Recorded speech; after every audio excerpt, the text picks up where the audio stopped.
Hello guys, this is GOSU.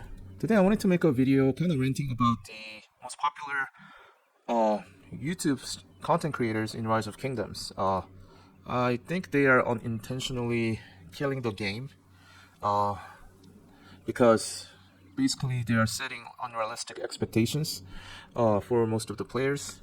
And I just wanted to talk about it. So in Rise of Kingdoms, there's a lot of commanders that has been released at this point, and a lot of variation with four different troop types, including infantry, archers, cavalry, and siege.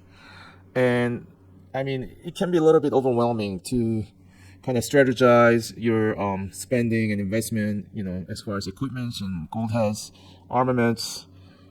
It's all very overwhelming at the beginning, and it's kind of frustrating that the content creators, they talk only in their own perspective as to what's the best for the account. They do not understand at all the view of the low spend or even free to play or the newer players. So the lack of empathy or lack of perspective that they have, they make a recommendation only based on their own spending and their own ability to do things, and it's kind of putting unrealistic expectations for a lot, like I think probably more than 90% of the players. So here's what I think is going wrong with current recommendations that the most of the content creators are making. First of all, they encourage you to invest in all troop types. Are you kidding me, man? They want you to invest in all infantry, cavalry, archer, and even siege. That's unrealistic for most of the players, man. And especially with the crystal tech that has been released recently, I think Lilith is kind of understanding that only the whales and krakens that have played the game for a long time, only those players can manage all three or four troop types in a tip-top shape. Imagine a new player or lower spend try to go all three different troop types. It's just not possible. You don't have enough gold heads, your equipment will be really bad, your armaments will be terrible.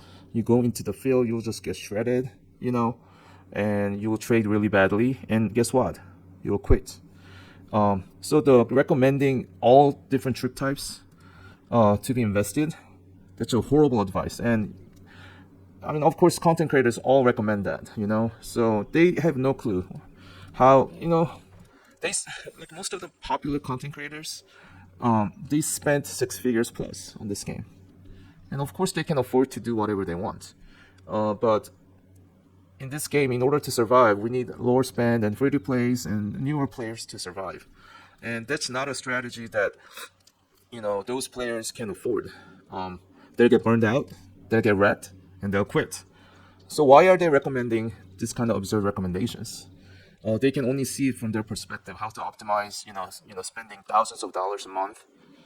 How they see fit is the best way to play, but they have no idea what the lower spend, free to play, and newer players are, able to afford. So, ultra types is ridiculous, and especially with the newer crystal tech that enable you to kind of specify what crystal tech, what troop type you want to specify.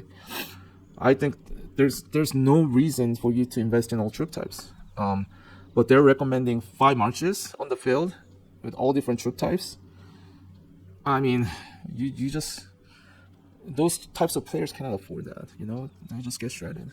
So what I recommend is just stick with one troop type. For me, it's an infantry.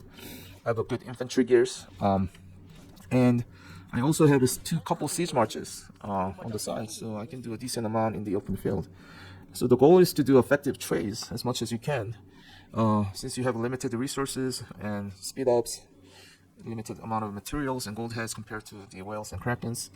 So I think that's the main thing that I want to complain about, is that how the content creators that spend thousands of dollars a month are expecting all players in this game to do the same. And it's just unrealistic. So all three troop types. So my main complaint is that most players cannot afford all three different troop types, or four. And my second complaint is that most players cannot afford 5 marches. I mean, if you look at some of the websites, some of the YouTube videos, they just assume that you can afford 5 marches as a default. 5 marches is the minimum setup. Are you kidding me, man?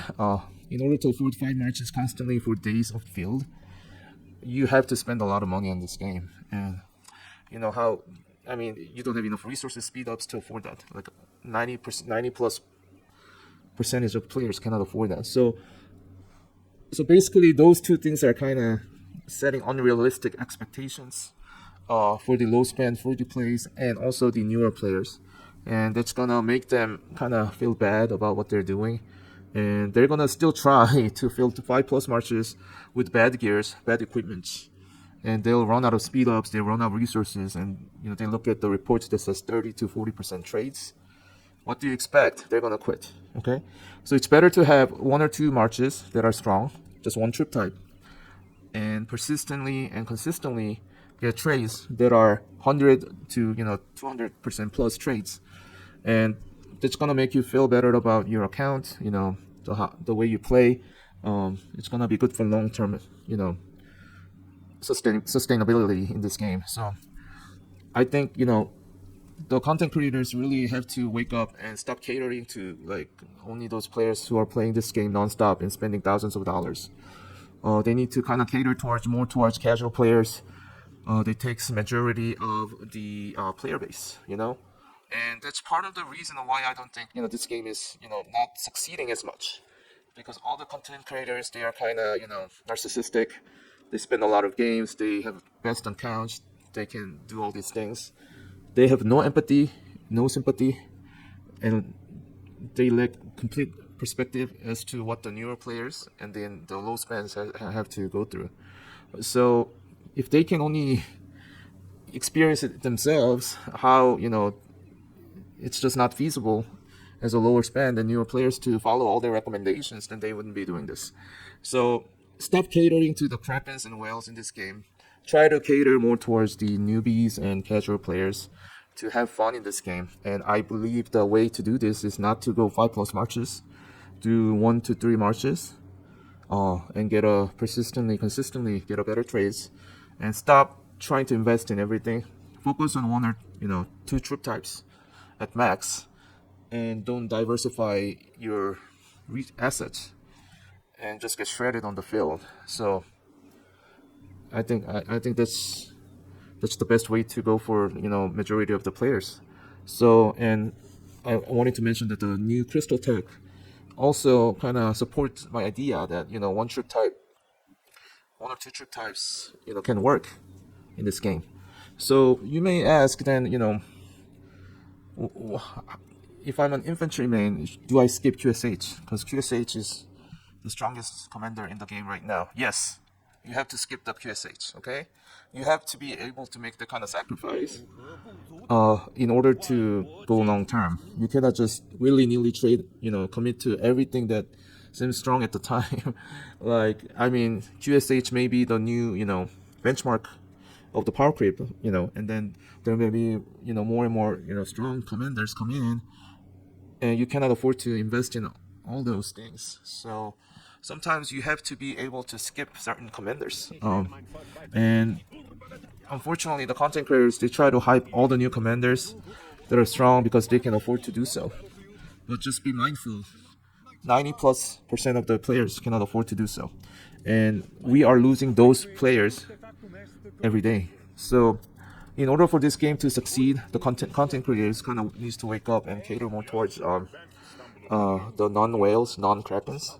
And as a whole, as a whole Rise of Kingdoms community, we need to kind of wake up and see the 5 plus marches, all troop types. It's just not feasible for most players. We need to wake up and make it the normal that you commit to 1 or 2 troop types and focus on fewer marches that will do better and last longer in the KV case. Okay, so that's what I wanted to rant about. The complete lack of perspective for most content creators. They spend thousands of dollars a month. They think all the players are supposed to imitate them, follow their recommendations, but it's just not possible. They make it sound easy to just craft legendary accessories, all these legendary equipment. I mean, they spend so much money on this game. They are able to do it, but 99+% of the players can't. So it's just a narcissistic way of just showing off, like in a passive aggressive way. But they're doing like I don't know. They play this game all the time, so they want to feel good about themselves. And I think it's kind of like a passive way of kind of bragging, I guess, and just pretending to help the community. But it's really not helping the community at all. You're bragging about being able to do all those things. It's not helping the you know, long-term, trajectory of this game doing well. So I just wanted to complain about that. Don't go 5 marches plus marches if you're not whales or crackers. You're spending a lot of money on this game, and just focus on fewer marches that are stronger. And don't try to listen to all the content creators who are hyping up all the new commanders. You have to make the decision for yourself. It's your assets, it's your gold hands, it's your speed ups. If you want to play this game long term, you have to kind of strategize and play smartly. Okay, so don't let content creators fool you. They spend thousands of dollars on this game a month, and that's their assumption when they make all their recommendations, and you're not doing that. So you should think for yourself. Okay, have a good day.